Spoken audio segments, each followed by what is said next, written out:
Assalamu alaikum and welcome to Creative Babar and welcome to day 13 of 21-day Python Learning Challenge and welcome to Python Crash Course। दोस्तों इस video के अंदर हम सीखने वाले हैं एडवांस कंसेप्ट्स ऑफ ऊप। लास्ट वीडियो के अंदर हमने ऊप को समझा, ऑब्जेक्ट ओरिएंटेड प्रोग्रामिंग की बेसिक समझा। इस वीडियो के अंदर हम इसके जो थोड़े से एडवांस कंसेप्ट है उसको हम डिस्कस करने वाले हैं। So let's start. अब डे 13 के अंदर हम देखेंगे एडवांस कंसेप्ट ऑफ ऊप कि पाइथन के अंदर ऑब्जेक्ट ओरिएंटेड प्रोग्रामिंग के एडवांस कंसेप्ट क्या है। दूसरों एडवांस जो कंसेप्ट है उसके अंदर भी हम क्लास की मदद से ही सीखेंगे। इसके लिए हम यहाँ पे लेंगे क्लास जिसको हम नाम देंगे वेक्टर, क्लास और वेक्टर।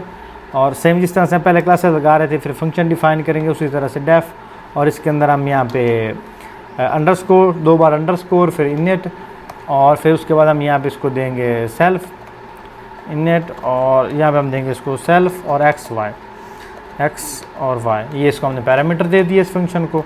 अब इसके नीचे आएंगे और यहाँ पे सेल्फ डॉट एक्स, जिस तरह से हमने पहले जो प्रीवियस लेक्चर था उसके अंदर हमने इसको डिफ्रेंशिएट किया। सेल्फ डॉट यहाँ पे मैं आई थिंक लिख दिया सेल्फ, तो हम यहाँ पे लिखेंगे सेल्फ,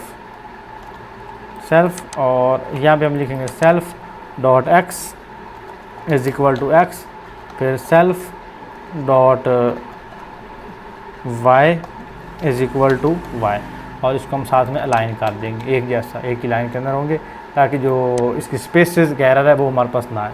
फिर इसके नीचे हम एक और फंक्शन लेंगे ऐड के लिए, हम यहाँ पे फंक्शन लेंगे और सेम ऐड, इसके अंदर हम सेल्फ और एंड अदर 2 पैरामीटर पास कर देंगे। फिर इसकी जो रिटर्न वैल्यू उसको हम यहाँ पे कॉल करेंगे रिटर्न, और रिटर्न के अंदर वेक्टर जिसके अंदर हम सेल्फ एक्स और अदर एक्स, मतलब एक हमारे पास सेल्फ एक्स हो गया, फिर इस पैरामीटर का एक्स एक्सेस, और फिर इस तरह से वाई एक्सेस, और जो मतलब सेल्फ के भी और अदर जो हमारे पास ऐड का फंक्शन है उसके भी। अब इसके नीचे अगेन आएंगे यहाँ पे। अब ये जो फंक्शन यहाँ पे डिफ़ाइन किया है इसी के साथ ही मतलब इस ब्लॉक के बाहर एक और फंक्शन यहाँ पे कॉल करेंगे। अब उस फंक्शन को हम यहाँ पे नाम देंगे रैपर, REPR, और इसके अंदर हम पैरामीटर का पास कर देंगे सेल्फ, और यहाँ पे सेल्फ, और ये जिसका स्पेलिंग मिस्टेक वो भी हम ठीक कर लेंगे REPR, आई थिंक स्पेलिंग ठीक है। और अगेन यहाँ पे डबल कोलन लगाने के बाद रिटर्न, और रिटर्न के अंदर F और वेक्टर हम दे देंगे। अब इसके अंदर हमारे पास एक कोई ना कोई एरर आ रहा है, लेट मी सी कि कौन सा एरर है। इसको एक दफ़ा रन करके देखते हैं फिर हमें पता चल जाएगा। अच्छा, अभी हमारे पास इसका जो एरर है वो नहीं आ रहा। इसके हम नीचे आते हैं और यहाँ पे हम V1 और V2 लेते हैं जिसके अंदर हम कुछ वैल्यूज़ देंगे। V1 is equal to vector, और वेक्टर का हम वैल्यू देंगे 2 और 3 प्लस करने के लिए 2 और 3। फिर हम यहाँ पे लेंगे V2 और V2 का हम करेंगे वेक्टर 4 और 5, और यहाँ पे हम प्रिंट लगाएंगे, और प्रिंट के अंदर हम पास कर देंगे V1 को और प्लस V2 दोनों को पास कर देंगे, और अब यहाँ पे इसको हम कर देंगे रन। तो मेरे पास आ रहा था फाइल का 206 लाइन के ऊपर मेरे पास एरर है 206, और ठीक हो गया। अच्छा, ये हमारे पास रिटर्न है, तो इस रिटर्न के अंदर आई थिंक कोड तुम्हारा इसके अंदर भी ठीक है। लेट मी सी कि एरर कहाँ पे है, कुछ स्पेस एरर ना हो। 2 3 4, अच्छा इसके अंदर भी आई थिंक एरर है, तो फंक्शन भी हमने ठीक कॉल किया हुआ है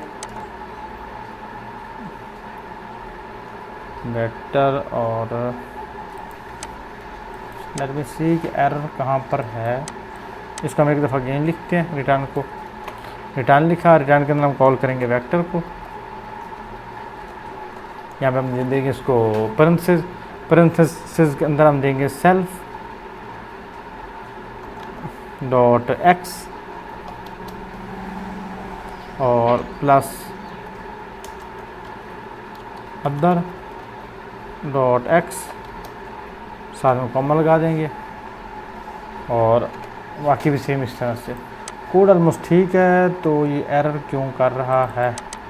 वेक्टर भी इसका ठीक है, और हम जो कुछ टेक्स्ट भी प्रिंट आउट करवा लेते हैं उसके लिए f, और यहाँ पे हम लिख देते हैं class method call, class method call, और साथ में लगा लेते हैं करली ब्रैकेट्स ताकि उसको हम और अच्छे से रिप्रेजेंट कर सकें, और यहाँ पे डबल कोलन भी लगा लेते हैं यहाँ पे।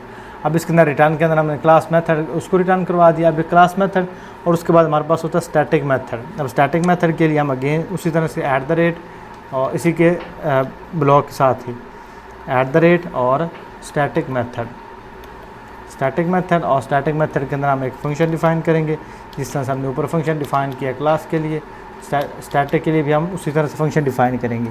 और यहाँ पे हमारा लाइन का इशू आ रहा है, अब यहाँ पे किया तो हमारे पास एरर गायब हो गया। डिफ़ाइन और स्टैटिक मेथड, अब स्टैटिक मेथड के रिटर्न के अंदर हम लगा देंगे स्टैटिक मेथड कॉल्ड। इसके अंदर और कोई पैरामीटर पास करना चाहो तो आपकी मर्ज़ी, इसको एज एट एज ही लिख दो। अब यहाँ पे आ जाओ, अब इस ब्लॉक से बाहर आ जाओ सारे से, और यहाँ पे आप लिखो प्रिंट, और प्रिंट के अंदर आप लगा दो माई क्लास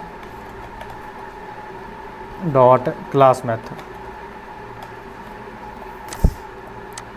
क्लास मेथड, और यहाँ पे अब इसको यहाँ पे रन करो, और माई क्लास का C कैपिटल करना, हमने यहाँ पे स्मॉल लिखा हुआ है, कैपिटल किया, और अगेन इसको रन करेंगे तो हमारे पास कोई एरर नहीं आएगा, और हमारे पास जो क्लास मेथड है वो कॉल हो जाएगा। ये हमारे पास है class method called I am a class variable. ठीक होगा। सेम इसी तरह से हम ये जो स्टैटिक मेथड है उसी को भी सेम इस तरह से कॉल कर सकते हैं यहाँ पे, और जहाँ पे हम लगा रहे थे क्लास मेथड वहाँ पे हम लगा देंगे स्टैटिक मेथड जो हमारे पास फंक्शन है, स्टैटिक और मेथड। और अब इसको रन करेंगे तो हमारे पास दोनों जो रिजल्ट्स हैं दोनों प्रिंट हो जाएंगे। ये देखिए class method called I am a class variable, और स्टैटिक के अंदर आ गया स्टैटिक मेथड कॉल्ड। तो इस तरह से आप जो एडवांस कंसेप्ट ऑफ ऊप है उसको आप समझ सकते हो। अब इसको समझने के लिए जो हमारे पास इनहेरिटेंस है, ये जिसे हम प्रॉपर्टी कहते हैं, उस की मदद से भी हम एक एग्जांपल देख लेते हैं, साथ में इसका कंसोल भी क्लियर कर देते हैं। इसके लिए हम यहाँ पे एक क्लास लेंगे जिसको हम नाम दे देंगे रेक्टेंगुलर, और इसका नाम यहाँ फंक्शन डिफ़ाइन करेंगे, डिफ़ाइन, और यहाँ पे इनिट इनिशियलाइजेशन फंक्शन की, यहाँ पे इनिट, और यहाँ पे अब इनिट के अंदर हम लगा देंगे सेल्फ, सेकंड इसको हम दे देंगे विड्थ, और थर्ड इसको हम दे देंगे हाइट दे दिया। और अब यहाँ पे हम लगाएंगे सेल्फ विड्थ, जिस तरह से हम पहले पैरामीटर को करते हैं, self width is equal to width, यहाँ पे फिर self dot height is equal to height, HIT height.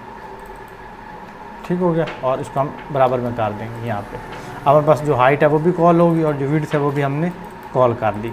अब ये जो फंक्शन हमने लगा दिया, अब इसके बाहर आ जाएंगे, और इसी की सेध में मतलब इसी ब्लॉक के स्टार्ट में हम यहाँ पे लगा देंगे एक @, और यहाँ पे हम लगा देंगे प्रॉपर्टी।